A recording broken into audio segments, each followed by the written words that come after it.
Mother-in-law invites husband's ex-girlfriend to all family events to prove that he made the wrong choice. Everything escalated when my husband lost his patience at his mother's birthday party and permanently cut her out of our lives. I, 28F, have been married to Alex, 28M, for 2 years. Before that, we dated for 2 years, but we've known each other since high school. We only started dating a couple of years after college when we randomly ran into each other at a restaurant, exchanged numbers, went on a few dates, and things just progressed naturally from there. Before me, Alex was in a relationship with another girl from our high school, Melissa. She was a year below us and had been with him since middle school. Alex and I didn't interact much in high school, but we had many mutual friends, so I often saw him and Melissa together. After high school, we lost touch because Alex went to college in another state and we hardly ever saw each other. When we met again in that restaurant years later, I asked him about Melissa. He told me they had broken up about 1.5 years earlier. Melissa was the one who ended things because she wanted a different life and decided to take a break from relationships to explore the world. However, she also told Alex that she would come back to him one day. Basically, she just wanted the freedom to date other men without guilt while keeping Alex as a backup plan. After the breakup, they remained friends, though Alex kept his distance. By the time we met again, he had almost fully moved on from Melissa. I also started seeing him differently because he had changed a lot since high school. We quickly became good friends after reconnecting. And even now, our relationship is easy and effortless. Alex says that with Melissa, things were never that simple. She always made him chase after her because she believed it made her more desirable. She flirted with other guys, went out with friends without telling him for days, and never cared about how her actions affected him. Alex stayed with her because he was young and naive and felt obligated to maintain their long-term relationship. Another big reason was his mother, Linda, 49F, who absolutely adored Melissa. When Melissa was with Alex, she spent a lot of time with Linda. Whenever Melissa came over, Linda would shower her with praise and act completely different. Even after their breakup, Linda kept inviting Melissa to family events and holiday dinners. Alex repeatedly asked his mother to stop, but she refused, saying that she loved Melissa and that they were still good friends. She didn't see any problem with keeping Melissa involved in their family. They talked almost every week and genuinely had a close relationship. This continued even after Alex and I started dating, and he introduced me to his family. At first, I thought it was weird, and I still do, but I tolerated it for a reason. The first time Alex took me to meet his family was 4 years ago on Christmas. At that point, we had been dating for almost 8 months.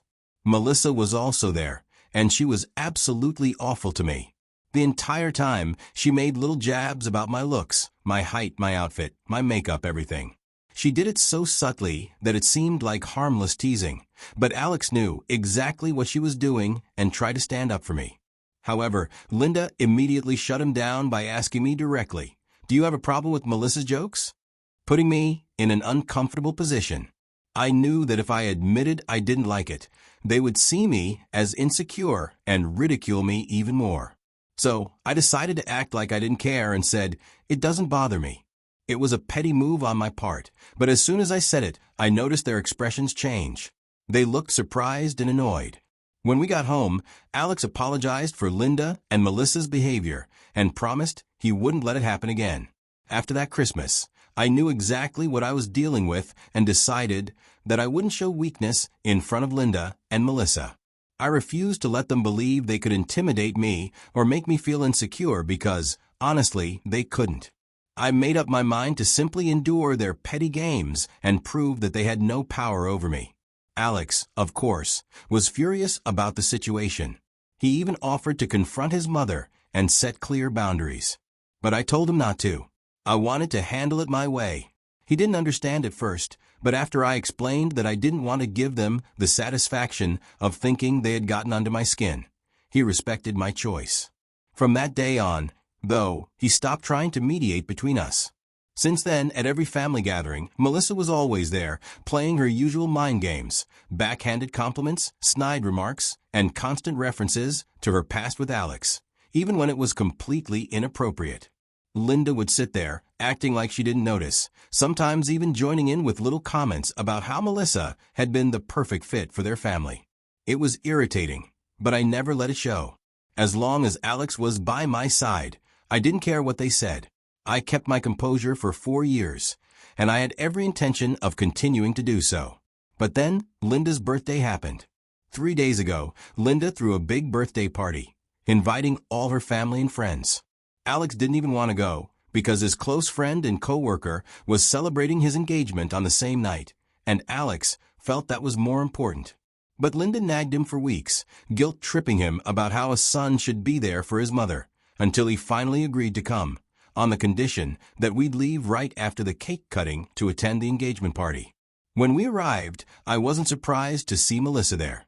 But what did surprise me was how dressed up she was.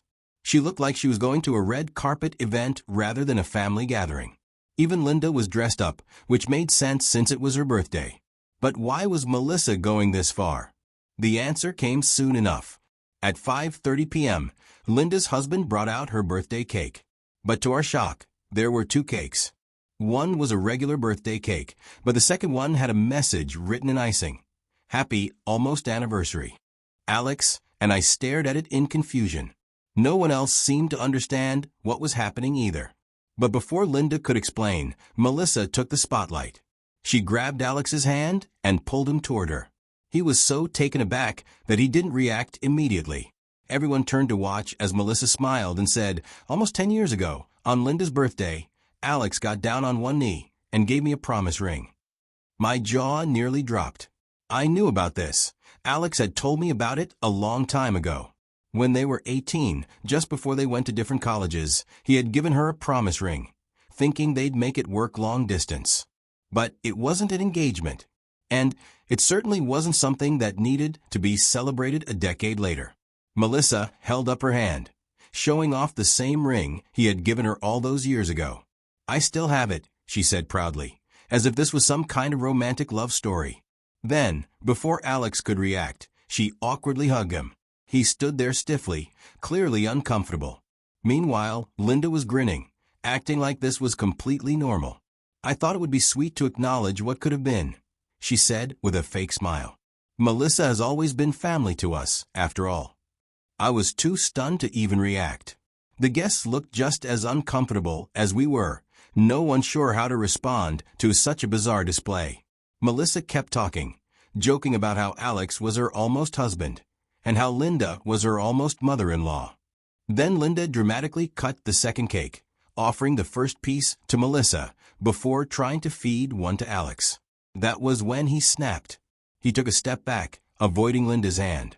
She frowned and asked what was wrong, but Alex had finally reached his breaking point. He exploded. Right there, in front of everyone. For the first time in years, he yelled at them.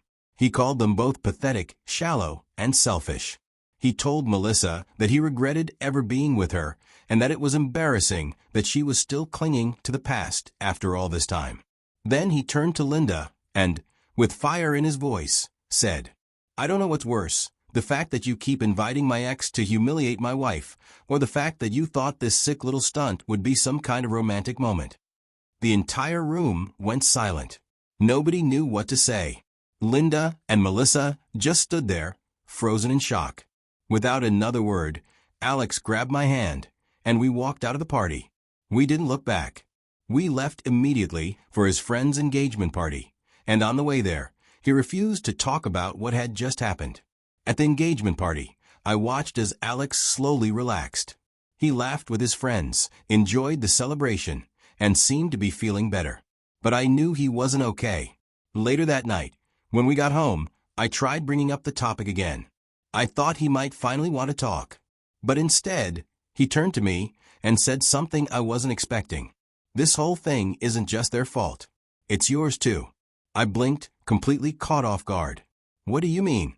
He sighed and ran a hand down his face. "For years, you let them treat you like this because you wanted to prove that you weren't bothered. You acted like their words didn't affect you, but they did. And in the process, you made me feel like I had to sit back and let it happen, too." He was right. I had spent years refusing to react, thinking it made me stronger. I thought that by ignoring their insults, I was showing them that they couldn't hurt me. But in reality, I had been forcing Alex to endure it as well. I had put my pride first instead of considering how this was affecting him. We argued that night. I told him he was being unfair, that I was only trying to handle things in the best way I knew how. But deep down, I knew he was right. The next day, I took the day off work and planned something special for Alex. I ordered food from his favorite restaurant, decorated the dining table, and even bought a chocolate cake with the words, "I'm sorry," written on top. I wanted to show him that I truly understood my mistake. When he got home, he was surprised. I explained everything. I told him that I realized I had been handling things the wrong way and that I should have let him set boundaries with his mother from the start. I apologized for making him feel like he had to suffer in silence just because I wanted to look unbothered. He forgave me almost immediately. Within minutes, we were hugging, crying, and laughing at how ridiculous everything had become. As for Linda, Alex blocked her number. We're done with her for good. I thought it was finally over. That Linda and Melissa were gone from our lives for good. That we could finally move on. But I underestimated just how far they were willing to go. A few days after blocking them, life started feeling normal again. Alex and I focused on ourselves, enjoying peaceful evenings without the constant stress his mother used to bring. We even started talking about the future, about moving somewhere new, about possibly starting a family. Then, out of nowhere, Alex got a call. It was from an unknown number, but the moment he answered, I knew. His face tensed, his grip on the phone tightened, and he went silent for a long time. When he finally spoke, it was only to say, "I'll be right there." His mother had fallen down the stairs. That's what his uncle told him, that she was in the hospital, that it was serious, and that Alex needed to come immediately. Of course, he went. And of course, I went with him. But when we arrived at the hospital, something felt off. Before we could even walk inside, we were stopped by Melissa and Linda, standing right there in the parking lot, completely fine, as if nothing had happened. The accident had been a lie, just a pathetic attempt to force Alex to see them. I saw the way Melissa's eyes widened when she noticed me there too. She clearly hadn't expected me to come. But instead of acknowledging me, she ignored me completely and turned to Alex. "Look, we just need to talk," she said, forcing a fake smile. Linda nodded in agreement. "We didn't mean to upset you. The whole thing at the party was just a joke." A joke. Right. Alex let them talk for about a minute. Then he cut them off.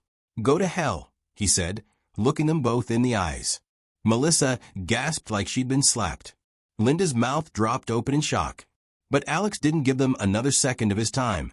He just turned around, took my hand, and walked away. As we were getting into our car, Linda started shouting after us. But we didn't listen. We didn't care. Because the only thing that mattered was that Alex had finally let go of them, for good. Got it. I'll make sure to keep the names exactly as they were in the previous parts. Here's the continuation of part 2, without any name mistakes. After everything that had happened with Linda and Melissa, I thought we were finally done. Cutting them off felt like the only way to move forward. Alex had blocked his mother and his ex on everything. We even distanced ourselves from his father, who refused to take a stand. We were ready to move on. But they weren't. 3 days ago, Alex received a phone call from an unknown number. It was his uncle from his mother's side, saying that Linda had fallen down the stairs and broken her leg. Without hesitation, Alex rushed to the hospital, and I went with him. We arrived at the same time, but before we could even enter, Melissa and Linda were already waiting for us in the parking lot. Linda, who was supposedly injured, was standing there completely fine. "This was the only way to get Alex to see us," Melissa admitted, smirking as if this was all some game. I could feel Alex's anger rising beside me, but before he could react, Melissa started defending herself. "The anniversary thing was just a joke. I wasn't trying to make you or your wife uncomfortable," she insisted, her voice dripping with fake innocence. Linda nodded in agreement. "Alex, sweetheart, we were just having fun. You overreacted." I could see Alex clenching his fists. He had given them so many chances, but this was it. He took a deep breath and spoke the words I think he had been holding back for years. Go to hell, both of you. The parking lot went completely silent. Melissa's face twisted in shock, and Linda gasped like he had just slapped her. But Alex was done.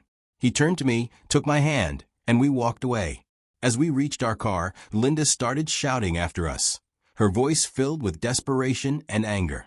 But we didn't stop. Alex didn't look back. That night, we made a decision. We were done with them for good. For the next few days, things were peaceful.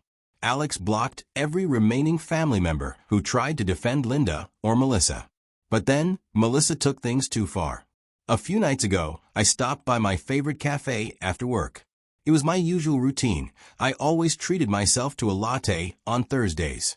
But when I walked in, Melissa and Linda were already there, waiting for me. Before I could react, Melissa threw her coffee right in my face. I gasped, stunned as the hot liquid soaked my clothes. Then, as if that wasn't enough, Linda took whipped cream from her drink and smeared it through my hair. I just stood there in shock. The cafe staff rushed to help me, giving me napkins and offering to call the police. Other customers watched in horror, some even recording what happened. That was when it finally hit me. They weren't just being petty anymore. This was harassment. I pressed charges. Unfortunately, because they didn't physically hurt me, it was considered a minor offense, and they only got a fine. But it didn't matter. There was now a legal record of their actions. Alex wanted to expose them online, to let people know what kind of people they really were. But I told him I just wanted to move on. Still, one thing was clear. This was far from over.